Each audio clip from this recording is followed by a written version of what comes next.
जिस साधन को पकड़ो सारी आयु उसी में खपा दो, इस जन्म में ही भगवत प्राप्ति हो जाएगी, परम पद पर प्रतिष्ठा हो जाएगी। जो साधन पकड़ो आजीवन, जो नियम जो दिनचर्या आजीवन वैसे चलते रहो, उसको बदलाव मत करो, तो निश्चित भगवत प्राप्ति हो जाएगी, निश्चित परम पद प्राप्त हो जाएगा। ये जो बार बार गुरु बदलते रहते हैं, साधन बदलते रहते हैं, इनसे बड़ा अपराध बनता है। ये साधक वादक नहीं है, वो मनमानी स्वच्छंद अपने आचरण करके वो अपने को सुखी समझते हैं। कहा जाता है कि साधना में व्यभिचार ना हो, तो ये व्यभिचार का तात्पर्य क्या है? साधना में व्यभिचार है अपने इष्ट को छोड़ करके, अपने गुरु को छोड़ करके दूसरे की तरफ लुभायमान होना, दूसरी प्रणाली स्वीकार कर लेना, दूसरी भजन प्रणाली स्वीकार कर लेना, यह साधना में व्यभिचार है। अपने इष्ट और गुरु में ही हमारी भजन प्रणाली जो है वही चले। जैसे अपने यहाँ है नाम मंत्र वाणी सेवा, यही जीवन है। व्रत नियम संयम ये सब कुछ नहीं, निरंतर नाम जप करो, मंत्र जप करो, वाणी जी का गायन करो और आठों पहर स्वामिनी जी की सेवा में रहो। यही हमारी दिनचर्या है। हमारा जो अंतिम लक्ष्य है वो श्री जी की सेवा है। आठों पहर स्वामिनी जी की दासी भाव से सहचरी भाव से सेवा, तो अपनी प्रणाली में ही रहे, अन्य प्रणाली स्वीकार करना साधना में व्यभिचार है। विश्व में किसी भी उपासना का खंडन न करे और अपनी उपासना को सर्वश्रेष्ठ माने और अपनी उपासना को कभी बदले ना, ऐसा साधक अव्यभिचारी साधक कहा जाता है।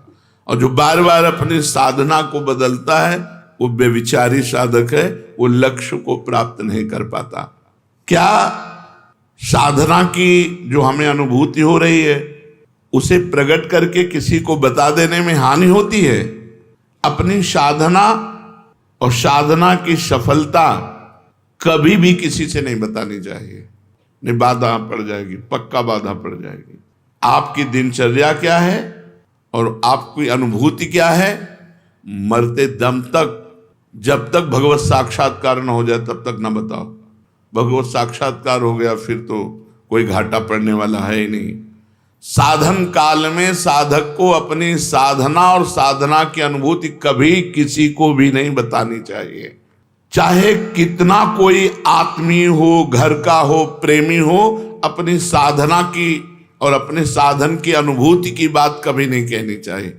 आप कै बजे उठते हो, आपकी क्या साधना है, क्या 6 बजे ठाकुर जी उठा देते हैं, उठ जाते हैं, जो करवा लेते हैं, उसको प्रकट नहीं करना कि हम पूरी दिनचर्या अपनी खोल के रख दी, उसकी अनुभूतियां खोल के रख दी, ठप हो जाएगी आपकी दिनचर्या, बाधित हो जाएगी, नहीं होगी। जैसी चल रही थी वैसे नहीं होगी। बिल्कुल ये 100% की बात है, इसमें 1% भी मिलावट नहीं। 100% ये हम खुद अनुभव करके देखा। अगर दया करके करुणा करके अपनी बात बता दी तो हमारी बात में फर्क पड़ गया, हमारी साधना में बाधा पड़ गई। तो साधना और उसकी अनुभूति ये दोनों तब तक छुपाता रहे जब तक भगवत साक्षात्कार ना हो जाए। बहुत संभाल कर गरीब के धन की तरह इसे गुप्त और सुरक्षित रखो। जीवन पर्यंत साधना का अभ्यास किया, मृत्युकालीन पर्यवसान क्या है, फिर क्या है? तो जो जीवन भर साधना करता है, मृत्यु काल में उसके पूरे जीवन का टोटल लगाकर भगवत स्मरण दे दिया जाता है। जैसे आप जीवन भर पाप किए हो, बीच में कुछ थोड़ा साधन पुण्य दान पुण्य, वो नहीं माना जाएगा, उसका भोग तुम भोगना, पर जीवन भर जो किया उसका टोटल लगा के भगवत विस्मरण तुम्हें करवाया जाएगा, क्योंकि तुम्हारी दुर्गति होगी। और जिसने भगवान नाम जप किया है तो उसको पूरे जीवन का आंकड़ा लगा करके कि इसमें अधिक क्या किया, तो बोले भजन, तो अंतिम समय भजन का स्मरण दो। तो जो भागवतिक अधिकारी हैं वो अंतिम समय उसको भगवत स्मरण दे देते हैं और उसको भगवत प्राप्ति हो जाती है। पूरे जीवन का आपका कार्य ही अंतिम परिणाम पर अवलंबित है। पूरे जीवन आप जो करते रहे वही अंतिम परिणाम में आपको चिंतन दिया जाएगा। वो अंतिम में आप चिंतन नहीं करते, वो दिया जाएगा। छा गया भगवत चिंतन, या भूल गए भगवान को, छा गया संसार का कोई चिंतन, ये ये पूरा टोटल तुम्हारे पूरे जीवन का टोटल होगा मृत्यु के समय। 1 सेकंड में पूरा आंकड़ा फिट कर दिया जाता है। कभी कभी इससे चूक हो गए, नहीं जीवन भर प्रयास किया भजन का, तो दे दो भगवत स्मरण। कभी भूल चूक से भगवत स्मरण कर लिया, नहीं जीवन भर पापाचरण किया, तो भगवान की स्मृति नहीं आएगी। वो ऐसे लक्षण वाले जो उसको योनि मिलनी है वैसे चिंतन उसका बनेगा। यदि प्राण जाने के 2 दिन पहले ही बेहोश हो गया है तो उसकी गति क्या होगी? 2 दिन पहले भजन किया और मरने के 2 दिन पहले ही बेहोश हो गया, अब उसकी गति क्या होगी? क्योंकि अंतिम समय तो उसे होश है नहीं। उस दशा में 2 दिन पहले जो अंतिम चिंतन हुआ था उसी का भावी गति होगी। 2 दिन बेहोश होने के पहले जो चिंतन हुआ था उसी से उसकी गति होगी, वही उसकी अंतिम चिंतन गति मानी जाएगी। इसीलिए हर समय नाम जप करो, पता नहीं कौन सी श्वास आखिरी हो। अंत समय में भगवत स्मरण किस प्रकार का होता है? जिसने जीवन भर भगवान का स्मरण किया उस समय भगवान छा जाते हैं उसके दिमाग में। वो राधा राधा नहीं कहेगा, किशोरी जी छा जाएंगे उसके दिमाग में और उन्हीं के चिंतन में वो मरेगा। इसीलिए जीवन भर माला चला रहे हैं, जीवन भर भजन कर रहे हैं कि अंतिम समय हमारा बन जाए। तो अंतिम समय क्या होगा? हमारे इष्ट देव आकर के छा जाते हैं। श्री राधिका निकुंज मंडली तत्र तत्र हृदय में विराजताम। श्री स्वामिनी जो अपने परिकर के साथ प्रकाशित हो गए। इसका साधन क्या है कि अंतिम समय हमें भगवत स्मरण हो ही जाए। संपूर्ण जीवन निष्पाप और भगवत चिंतन परायण रहो। संपूर्ण जीवन निष्पाप, कोई पाप करने की चेष्टा ना करो और खूब नाम जप करो, तो अंतिम समय प्रिया प्रीतम तुम्हारे दिमाग में छा जाएंगे। संपूर्ण जीवन भजन में लगाए तो सांसारिक कार्य कैसे करें? जागतिक कार्य भी तो हैं, व्यापार है, नौकरी है, और भी सब कार्य हैं। आप कहते हो हर समय भजन करे तब अंतिम समय, तो कैसे संभव हो सकता है? स्वकर्मणा तमभ्यर्च भगवान ने आदेश किया। भगवान के आदेशानुसार आप चाहे जहां जो भी कार्य कर रहे हैं धर्मयुक्त, वो आपकी पूजा मानी जाएगी। आप ऑफिसर हो, आप जज हो, आप वकील हो, कुछ भी हो, आपका जो कर्म है वो निष्पाप होना चाहिए। वो धन के निमित्त से दोष को छुपा करके निर्दोषी को दंड दे दे, अपराध बन गया, पाप बन गया। आप अपने धर्म से चूक कर लिए, घूस लेकर के अपराधी को छोड़ दिया और निरपराध को दंड, आपसे पाप बन गया। व्यापार आप कम तौल रहे हैं, ज्यादा दाम ले रहे हैं, आपसे अपराध बन गया। नहीं तो स्वकर्मणा तमभ्यर्च, आपका स्वकर्म ही भगवान की पूजा बन जाएगी। किसानी, खेती, व्यापार जो भी आप कर रहे हैं, यदि धर्म पूर्वक करें और नाम जप करें तो और पूजा बने न बने, वो आपका कर्म ही पूजा बन गया और भगवान की प्राप्ति हो जाएगी। इस पूजन में सामग्री की आवश्यकता नहीं होती, सिर्फ धर्म की आवश्यकता होती है। मन का भाव ये होना चाहिए कि मैं जो कुछ कर रहा हूं वो सर्वव्यापी भगवान की सेवा कर रहा हूं। चाहे जो भी कार्य आपका है, जो भी नौकरी, पेशा, व्यापार जो भी है, वो भगवान की पूजा है। भगवान की पूजा में अधर्म का प्रवेश नहीं, अधर्म नहीं होना चाहिए। तमभ्यर्च स्वकर्मणा, आप जहां हो धर्म के अनुसार आचरण करो, सब बात बन जाएगी। अनंत ब्रह्मांडों का अधिकारी सबको देख रहा है, सबको देख रहा है। आज तुम कर लो मनमानी, पद मिला है, और जब वो तुम्हारे मनमानी का हिसाब करेगा तो फिर तुम झेल नहीं पाओगे, चाहे जो कोई हो, नहीं झेल पाओगे। बड़े बड़े को फैलते हुए देखा है। इसलिए स्वकर्मणा तमभ्यर्च, आपको जो पद मिला है, आपको जो सेवा मिली है, आपको जो अधिकार मिला है, वो भगवान की पूजा है। बहुत होश से करना, उसमें घूस लेना, अधर्म आचरण करना या गरीब को सताना, निर्दोष को सताना, ये बड़ा भारी पड़ेगा। दुखिया को न सताइए, दुखिया देगा रोए, और जब दुखिया के मुखिया सुने तब तेरी गति का होए। भगवान ने गीता जी में कहा है, अपने कर्म को ही पूजा मानो और नाम जप करो, कोई आपराधिक कानून के विरुद्ध आचरण आप मत करो, नहीं तो आज आप पदाधिकारी हो, जब आपका कर्म आपकी बुद्धि को भ्रष्ट करेगा तब आपका पद भी चला जाएगा, आप भी दुर्गति को प्राप्त होंगे। तो निरंतर भजन कैसे हो सकता है? अपने कर्म को भगवान की पूजा मान करके नाम जप करते हुए यदि हम जीवन व्यतीत करें तो भजन में जीवन ही माना जाता है। एक भक्त का सारा जीवन श्रद्धा भक्ति जप तप व्रत आदि से बीतता है, लेकिन उसे महारोग है, अंतिम समय में बहुत विपत्ति में मरा। ये क्या है परिणाम? एक भक्त है जो पूरे जीवन भजन करता है और उसको महारोग, असाध्य रोग और विचित्र प्रकार की विपत्तियां दे करके उसका अंतिम समय पूरा हो, भारी कष्ट देकर, ये क्या है? उसका अंतिम जन्म है।